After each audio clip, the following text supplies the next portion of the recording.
आज सुनिए मुंशी प्रेमचंद की लिखी कहानी वासना की कड़ियां।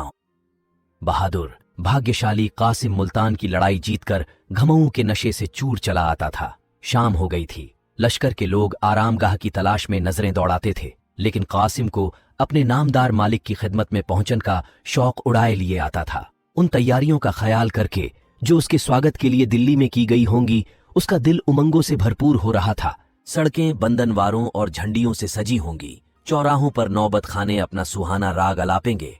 जो ही मैं सरे शहर के अंदर दाखिल होऊंगा, शहर में शोर मच जाएगा। तोपें अगवानी के लिए जोर शोर से अपनी आवाजें बुलंद करेंगी। हवेलियों के झरोखों पर शहर की चांद जैसी सुंदर स्त्रियां आंखें गड़ाकर मुझे देखेंगी और मुझ पर फूलों की बारिश करेंगी। जड़ाऊ हौदों पर दरबार के लोग मेरी अगवानी को आएंगे। इस शान से दीवाने खास तक जाने के बाद जब मैं अपने हुजूर की खिदमत में पहुंचूंगा तो वह बाहें खोले हुए मुझे सीने से लगाने के लिए उठेंगे और मैं बड़े आदर से उनके पैरों को चूम लूंगा। वह शुभ घड़ी कब आएगी। कासिम मतवाला हो गया। उसने अपने चाव की बेसुधी में घोड़े को एड़ लगाई। कासिम लश्कर के पीछे था। घोड़ा एड़ लगाते ही आगे बढ़ा। कैदियों का झुंड पीछे छूट गया। घायल सिपाहियों की डोलियां पीछे छूटी। सवारों का दस्ता पीछे रहा। सवारों के आगे मुल्तान के राजा की बेगमों और मैं, उन्हें और शहजादियों की पंसें और सुखपाल थे। इन सवारियों के आगे पीछे हथियार बंद ख्वाजासराओं की एक बड़ी जमात थी। कासिम अपने रौ में घोड़ा बढ़ाए चला आता था। यकायक उसे एक सजी हुई पालकी में से दो आंखें झांकती हुई नजर आईं। क्रासिंग ठिठक गया। उसे मालूम हुआ कि मेरे हाथों के तोते उड़ गए और शहजादियों की पनसें और सुखपाल थे। इन सवारियों के आगे पीछे हथियार बंद ख्वाजासराओं की एक बड़ी जमात थी। कासिम अपने रौ में घोड़ा बढ़ाए चला आता था। यकायक उसे एक सजी हुई पालकी में से दो आंखें झांकती हुई नजर आईं। क्रासिंग ठिठक गया। उसे मालूम हुआ कि मेरे हाथों के तोते उड़ गए। वह जिधर ताकता था वहीं दोनों उमंग की रोशनी से चमकते हुए तारे नजर आते थे। उसे बर्छी नहीं लगी, कटार नहीं लगी। किसी ने उस पर जादू नहीं किया, मंत्र नहीं किया। नहीं, उसे अपने दिल में इस वक्त एक मजेदार बेसुधी, दर्द की एक लज्जत, मीठी मीठी सी एक कैफियत और एक सुहानी चुभन से भरी हुई रोने की सी हालत महसूस हो रही थी। उसका रोने को जी चाहता था। किसी दर्द की पुकार सुनकर शायद वह रो पड़ता, बेताब हो जाता। उसका दर्द का एहसास जाग उठा था, जो इश्क की पहली मंजिल है।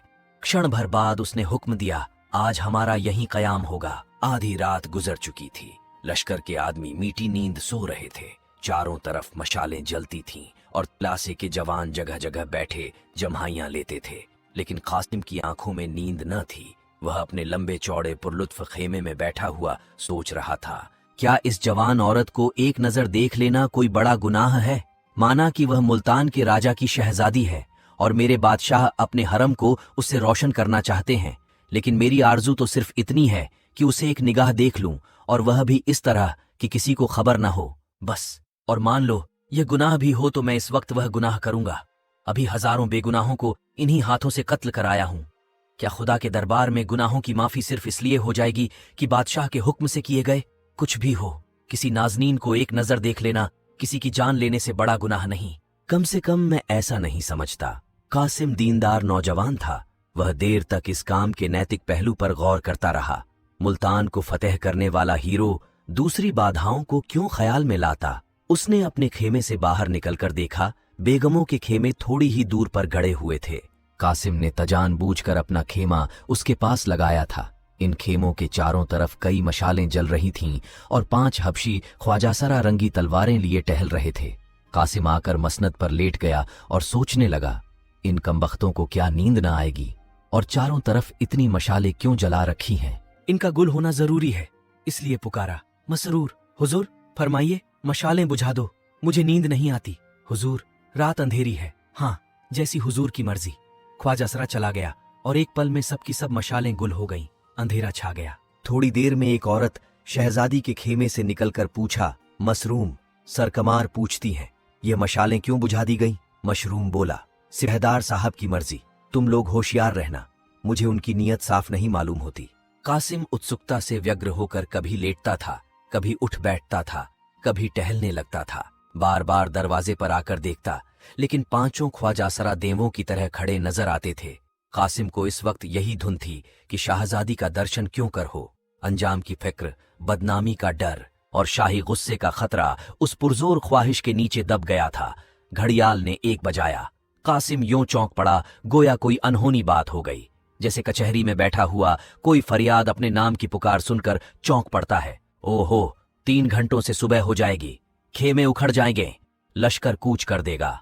वक्त तंग है, अब देर करने की, हिचकिचाने की गुंजाइश नहीं। कल दिल्ली पहुंच जाएंगे। आरमान दिल में क्यों रह जाए, किसी तरह इन हरामखोर ख्वाजा सराओं को चकमा देना चाहिए। उसने बाहर निकल आवाज दी, मसरूर। हुजूर? फरमाइए। होशियार हो ना? हुजूर पलक तक नहीं झपकी। नींद तो आती ही होगी। कैसी ठंडी हवा चल रही है। जब हुजूर ही ने अभी तक आराम नहीं फरमाया तो गुलामों को क्यों कर नींद आती। मैं तुम्हें कुछ तकलीफ देना चाहता हूं। कहिए, तुम्हारे साथ 5 आदमी हैं, उन्हें लेकर जरा एक बार लश्कर का चक्कर लगाओ। देखो लोग क्या कर रहे हैं। अक्सर सिपाही रात को जुआ खेलते हैं, बाज आसपास के इलाकों में जाकर खरमस्ती किया करते हैं। जरा होशियारी से काम करना। मसरूर, मगर यहां मैदान खाली हो जाएगा। कासिम, मैं तुम्हारे आने तक खबरदार रहूंगा। मसरूर, जो मर्जी हुजूर। कासिम, मैंने तुम्हें मोतबर समझकर यह खिदमत सुपुर्द की है, इसका मुआवजा इंशाअल्लाह तुम्हें साकर से अता होगा। मसरूम ने दबी जबान से कहा, बंदा आपकी यह चालें सब समझता है, इंशाअल्लाह सरकार से आपको भी इसका इनाम मिलेगा। और तब जोर बोला, आपकी बड़ी मेहरबानी है। एक लम्हे में पहुंचो ख्वाजासरा लश्कर की तरफ चले। कासिम ने उन्हें जाते देखा। मैदान साफ हो गया। अब वह बेधड़क खेमे में जा सकता था। लेकिन अब कासिम को मालूम हुआ कि अंदर जाना इतना आसान नहीं है जितना वह समझा था। गुनाह का पहलू उसकी नजर से ओझल हो गया था। अब सिर्फ जाहिरी मुश्किलों पर निगाह थी। कासिम दबे पांव शहजादी के खेमे के पास आया। हालांकि दबे पांव आने की जरूरत न थी। उस सन्नाटे में वह दौड़ता हुआ चलता तो भी किसी को खबर न होती। उसने खैमे से कान लगाकर सुना, किसी की आहट न मिली। इत्मीनान हो गया। तब उसने कमर से चाकू निकाला और कांपते हुए हाथों से खेमे की 2-3 रस्सियां काट डालीं। अंदर जाने का रास्ता निकल आया। उसने अंदर की तरफ झांका। एक दीपक जल रहा था। 2 बांदियां फर्श पर लेटी हुई थीं और शहजादी एक मखमली गद्दे पर सो रही थी। कासिम की हिम्मत बढ़ी। वह सरक कर अंदर चला गया और दबे पांव शहजादी के करीब जाकर उसके दिल फरेब हुस्न का अमृत पीने लगा। उसे अब वह भय न था जो खैमे में आते वक्त हुआ था। उसने जरूरत पड़ने पर अपनी भागने की राह सोच ली थी। कासिम 1 मिनट तक मूरत की तरह खड़ा शहजादी को देखता रहा। काली काली लटें खुलकर उसके गालों को छिपाए हुए थीं। गोया काले काले अक्षरों में एक चमकता हुआ शायराना ख्याल छिपा हुआ था। मिट्टी की इस दुनिया में यह मजा, यह घुलावट, वह दीप्ति कहाँ। कासिम की आंखें इस दृश्य के नशे में चूर हो गईं। उसके दिल पर एक उमंग बढ़ाने वाला उन्माद सा छा गया जो नतीजों से नहीं डरता था। उत्कंठा ने इच्छा का रूप धारण किया। उत्कंठा में अधीरता थी और आवेश, इच्छा में एक उन्माद और पीड़ा का आनंद। उसके दिल में इस सुंदरी के पैरों पर सर मलने की, उसके सामने रोने की, उसके कदमों पर जान दे देने की, प्रेम का निवेदन करने की, अपने गम का बयान करने की एक लहर सी उठने लगी। वह वासना के भंवर में पड़ गया। कासिम आध घंटे तक उस रूप की रानी के पैरों के पास सर झुकाए सोचता रहा कि उसे कैसे जगाऊं। ज्यों ही वह करवट बदलती, वह डर के मारे थरथरा जाता। वह बहादुरी जिसने मुल्तान को जीता था, उसका साथ छोड़े देती थी। एकाएक कासिम की निगाह एक सुनहरे गुलाब पोश पर पड़ी जो करीब ही एक चौकी पर रखा हुआ था। उसने गुलाब पोश उठा लिया और खड़ा सोचता रहा कि शहजादी को जगाऊं या न जगाऊं। सेने की डली पड़ी हुई देखकर हमम उसके उठाने में पीछा होता है, वही इस वक्त उसे हो रहा था। आखिरकार उसने कलेजा मजबूत करके शहजादी के कांतिमान मुखमंडल पर गुलाब के कई छींटे दिए। दीपक मोतियों की लड़ी से सज उठा।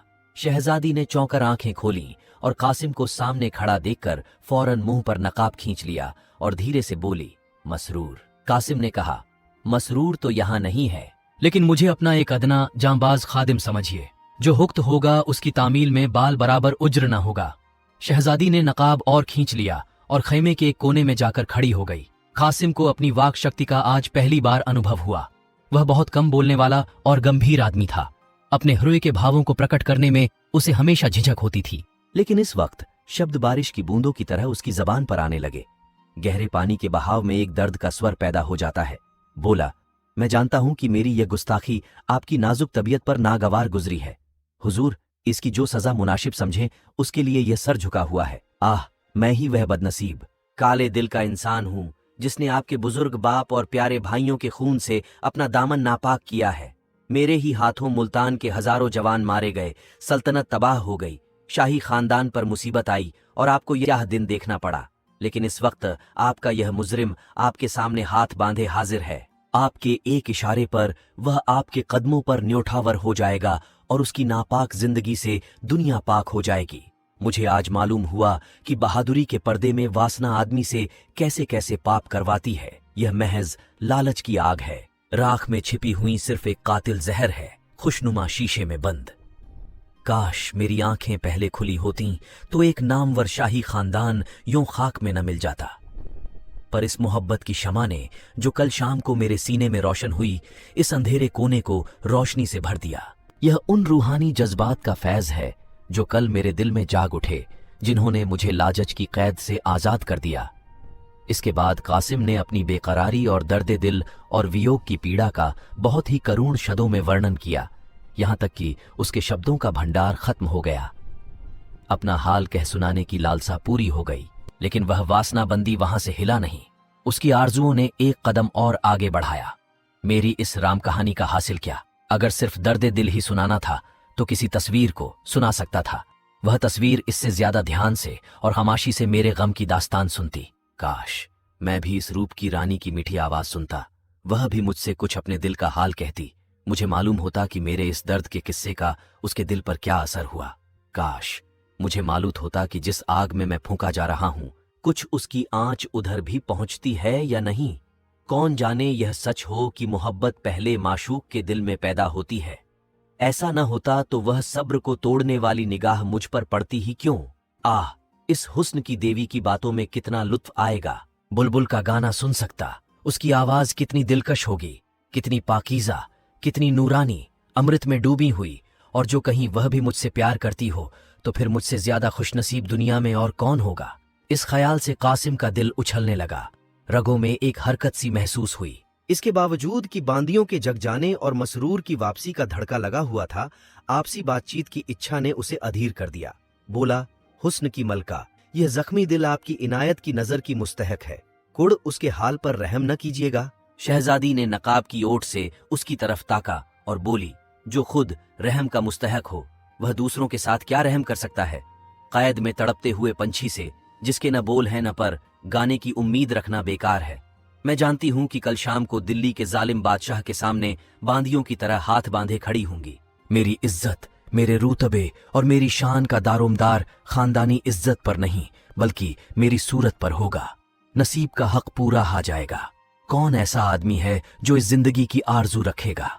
आह, मुल्तान की शहजादी आज एक जालिम, चालबाज, पापी आदमी की वासना का शिकार बनने पर मजबूर है। जाइए, मुझे मेरे हाल पर छोड़ दीजिए। मैं बदनसीब हूं। ऐसा न हो कि मेरे साथ आपको भी शाही गुस्से का शिकार बनना पड़े। दिल में कितनी ही बातें हैं, मगर क्यों कहूं, क्या हासिल। इस भेद का भेद बना रहना ही अच्छा है। आप में सच्ची बहादुरी और खुददारी है। आप दुनिया में अपना नाम पैदा करेंगे, बड़े बड़े काम करेंगे। खुदा आपके इरादों में बरकत दे, यही इस आफत की मारी हुई औरत की दुआ है। मैं सच्चे दिल से कहती हूँ कि मुझे आपसे कोई शिकायत नहीं है। आज मुझे मालूम हुआ कि मोहब्बत बैर से कितनी पाक होती है। वह उस दामन में मुंह छिपाने से भी परहेज नहीं करती जो उसके अजीजों के खून से लिथड़ा हुआ हो। आह, ये कमबख्त दिल उबला पड़ता है। अपने काल बंद कर लीजिए। वह अपने आपे में नहीं है, उसकी बातें न सुनिए। सिर्फ आपसे यही विनती है कि इस गरीब को भूल न जाइएगा।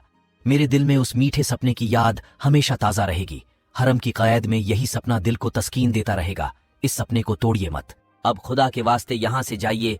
ऐसा न हो कि मसरूर आ जाए। वह एक जालिम है। मुझे अंदेशा है कि उसने आपको धोखा दिया। अजब नहीं कि यहीं कहीं छुपा बैठा हो। उससे होशियार रहिएगा। खुदा हाफिज। कासिम पर एक बेसुधी की सी हालत छा गई, जैसे आत्मा का गीत सुनने के बाद किसी योगी की होती है। उसे सपने में भी जो उम्मीद न हो सकती थी वह पूरी हो गई थी। गर्व से उसकी गर्दन की रगें तन गईं। उसे मालूम हुआ कि दुनिया में मुझसे ज्यादा भाग्यशाली दूसरा नहीं है। मैं चाहूं तो इस रूप की वाटिका की बाहर लूट सकता हूं, इस प्याले से मस्त हो सकता हूं। आह, वह कितनी नशीली, कितनी मुबारक जिंदगी होती। अब तक कासिम की मोहब्बत ग्वाले का दूध थी, पानी से मिली हुई। शहजादी के दिल की तड़प ने पानी को जलाकर सच्चाई का रंग पैदा कर दिया।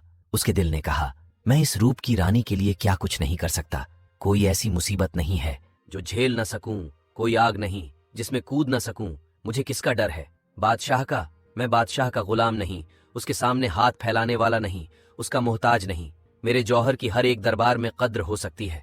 मैं आज इस गुलामी की जंजीर को तोड़ डालूंगा और उस देश में जा बसूंगा जहां बादशाह के फरिश्ते भी पर नहीं मार सकते। हुस्न की नेमत पाकर अब मुझे और किसी चीज की इच्छा नहीं। अब अपनी आरजुओं का क्यों गला घोंटूं, कामनाओं को क्यों निराशा का ग्रास बनने दूं? उसने उन्माद की सी स्थिति में कमर से तलवार निकाली और जोश के साथ बोला, जब तक मेरे बाजुओं में दम है कोई आपकी तरफ आंख उठाकर देख भी नहीं सकता, चाहे वह दिल्ली का बादशाह ही क्यों न हो। मैं दिल्ली के कूचे और बाजार में खून की नदी बहा दूंगा, सल्तनत की जड़ें हिला दूंगा, शाही तख्त को उल्ट पलट रख दूंगा और कुछ न कर सकूंगा तो मर मिटूंगा, पर अपनी आंखों से आपकी यह जिल्लत न देखूंगा। शहजादी आहिस्ता आहिस्ता उसके करीब आई, बोली, मुझे आप पर पूरा भरोसा है, लेकिन आपको मेरी खातिर से जब्त और सब्र करना होगा। आपके लिए मैं महलहरा की तकलीफें और जुल्म सब सह लूंगी। आपकी मोहब्बत ही मेरी जिंदगी का सहारा होगी। ये यकीन कि आप मुझे अपनी लौंडी समझते हैं मुझे हमेशा संभालता रहेगा। कौन जाने तकदीर हमें फिर मिलाए। कासिम ने अकड़ कर कहा, आप दिल्ली जाएं ही क्यों? हम सबू होते होते भरतपुर पहुंच सकते हैं शहजादी, मगर हिंदुस्तान के बाहर तो नहीं जा सकते। दिल्ली की आंख का कांटा बनकर मुमकिन है हम जंगलों और वीरानों में जिंदगी के दिन काटें, पर चैन नसीब न होगा। असलियत की तरफ से आंखें न बंद कीजिए, खुदा न आपकी बहादुरी दी है, पर तेगे इस्फानी भी तो पहाड़ से टकराकर टूट ही जाएगी। कासिम का जोश कुछ धीमा हुआ। भ्रम का पर्दा नजरों से हट गया। कल्पना की दुनिया में बढ़-बढ़कर बातें करना आदमी का गुण है। कासिम को अपनी बेबसी साफ दिखाई पड़ने लगी। बेशक मेरी यह लंतरानियां मजाक की चीज हैं। दिल्ली के शाह के मुकाबले में मेरी क्या हस्ती है? उनका एक इशारा मेरी हस्ती को मिटा सकता है। हसरत भरे लहजे में बोला, मान लीजिए हमको जंगलों और बीरानों में ही जिंदगी के दिन काटने पड़े तो क्या? मोहब्बत करने वाले अंधेरे कोने में भी चमन की सैर का लुफ्त उठाते हैं। मोहब्बत में वह फकीरों और दरवेशों जैसा अलगाव है जो दुनिया की नेमतों की तरफ आंख उठाकर भी नहीं देखता। शहजादी, मगर मुझसे यह कब मुमकिन है कि अपनी भलाई के लिए आपको इन खतरों में डालूं? मैं शाह दिल्ली के जुल्मों की कहानियां सुन चुकी हूं, उन्हें याद करके रोंगटे खड़े हो जाते हैं। खुदा वह दिन न लाए कि मेरी वजह से आपका बाल भी बांका हो। आपकी लड़ाइयों के चर्चे, आपकी खैरियत की खबरें उस कैद में मुझको तस्कीन और ताकत देंगी। मैं मुसीबतें झेलूंगी और हंस हंस कर आग में जलूंगी और माथे पर बल न आने दूंगी। हाँ, मैं शाह दिल्ली के दिल को अपना बनाऊंगी, सिर्फ आपकी खातिर से, ताकि आपके लिए मौका पड़ने पर दो चार अच्छी बातें कह सकूं। लेकिन कासिम अब भी वहां से न हिला। उसकर आरजुएं उम्मीद से बढ़कर पूरी होती जाती थीं, फिर हवस भी उसी अंदाज से बढ़ती जाती थी। उसने सोचा, अगर हमारी मोहब्बत की बहार सिर्फ कुछ लम्हों की मेहमान है तो फिर उन मुबारकबाद लम्हों को आगे की चिंता से क्यों बेमजा करे। अगर तकदीर में इस हुस्न की नेमत को पाना नहीं लिखा है तो इस मौके को हाथ से क्यों जाने दूं?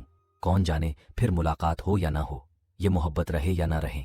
बोला, शहजादी, अगर आपका यही आखिरी फैसला है तो मेरे लिए सिवाय हसरत और मायूसी के और क्या चारा है। दुख होगा, कुढ़ूंगा, पर सब्र करूंगा। अब एकदम के लिए यहां आकर मेरे पहलू में बैठ जाइए ताकि इस बेकरार दिल को तस्कीन हो। आइए एक लम्हे के लिए भूल जाएं कि जुदाई की घड़ी हमारे सर पर खड़ी है। कौन जाने यह दिन कब आए। शान शौकत गरीबों की याद भुला देती है। आइए एक घड़ी मिलकर बैठें। अपनी ज़ल्फों की अंबरी खुशबू से इस जलती हुई रूह को तरावट पहुंचाइए। यह बाहें गलों की जंजीरें बने जाएं। अपने बिल्लौर जैसे हाथों से प्रेम के प्याले भर भर कर पिलाइए। सागर के ऐसे द्वार चलें कि हम छक जाएं। दिलों पर सुरूर को ऐसा गाढ़ा रंग चढ़े जिस पर जुदाई की तुर्शियों का असर न हो। वह रंगीन शराब पिलाइए जो इस झुलसी हुई आरजुओं की खेती को सींच दे और यह रूह की प्यास हमेशा के लिए बुझ जाए। मई अगवानी के द्वार चलने लगे। शहजादी की बिल्लौरी हथेली में सुर्ख शराब का प्याला ऐसा मालूम होता था जैसे पानी की बिल्लौरी सतह पर कमल का फूल खिला हो। कासिम दीनों दुनिया से बेखबर प्याले पर प्याले चढ़ाता जाता था जैसे कोई डाकू लूट के माल पर टूटा हुआ हो। यहां तक कि उसकी आंखें लाल हो गईं, गर्दन झुक गई, पी पी कर मदहोश हो गया। शहजादी की तरफ वसाना भरी आंखों से ताकता हुआ, बाहें खोले बढ़ा कि घड़ियाल ने 4 बजाए और कूच के डंके की दिल छेद देने वाली आवाजें कान में आईं। बाहें खुली की खुली रह गईं। लौडियां उठ बैठीं। शहजादी उठ खड़ी हुई और बदनसीब कासिम दिल की आरजुएं लिए खेमे से बाहर निकला, जैसे तकदीर के फैलादी पंजे ने उसे ढकेल कर बाहर निकाल दिया हो। जब अपने खेमे में आया तो दिल आरजुओं से भरा हुआ था। कुछ देर के बाद आरजुओं ने हवस का रूप भरा और अब बाहर निकला तो दिल हर्षतों से पामाल था। हवस का मकड़ी जाल उसकी रूह के लिए लोहे की जंजीरें बना हुआ था। शाम का सुहाना वक्त था। सुबह की ठंडी ठंडी हवा से सागर में धीरे धीरे लहरें उठ रही थीं। बहादुर किस्मत का धनी कासिम मुल्तान के मोर्चे को सर करके गर्व की मादिरा पिए उसके नशे में चूर चला आता था। दिल्ली की सड़कें बंदनवारों और झंडियों से सजी हुई थीं। गुलाब और केवड़े की खुशब चारों तरफ उड़ रही थी। जगह जगह नौबत खाने अपना सुहाना राग गया। तोपों ने अगवानी की घनगरज सदांगे बुलंद की। ऊपर झरोखों में नगर की सुंदरियां सितारों की तरह चमकने लगीं। कासिम पर फूलों की बरखा होने लगी। वह शाही महल के करीब पहुंचा तो बड़े बड़े अमीर उमरा उसकी अगवानी के लिए कतार बांधे खड़े थे। इस शान से वह दीवाने खास तक पहुंचा। उसका दिमाग इस वक्त 7वें आसमान पर था। चाव भरी आंखों से ताकता हुआ बादशाह के पास पहुंचा और शाही तख्त को चूम लिया। बादशाह मुस्कुराकर तख्त से उतरे और बाहें खोले हुए कासिम को सीने से लगाने के लिए बढ़े। कासिम आदर से उनके पैरों को चूमने के लिए झुका कि यकायक उसके सिर पर एक बिजली सी गिरी। बादशाह को तेज खंजर उसकी गर्दन पर पड़ा और सर तन से जुदा होकर अलग जा गिरा। खून के फव्वारे बादशाह के कदमों की तरफ, तख्त की तरफ और तख्त के पीछे खड़े होने वाले मसरूर की तरफ लपके, गोया कोई झल्लाया हुआ आग का सांप है। घायल शरीर एक पल में ठंडा हो गया, मगर दोनों आंखें हसरत की मारी हुई दो मूरतों की तरह देर तक दीवारों की तरफ ताकती रहीं। आखिर वह भी बंद हो गईं। हवस ने अपना काम पूरा कर दिया। अब सिर्फ हसरत बाकी थी, जो बरसों तक दीवाने खास के दरो दीवार पर छाई रही और जिसकी झलक अभी तक कासिम के मजार पर घास फूस की सूरत में नजर आती है। हिट योर टारगेट, संघर्ष सफलता का।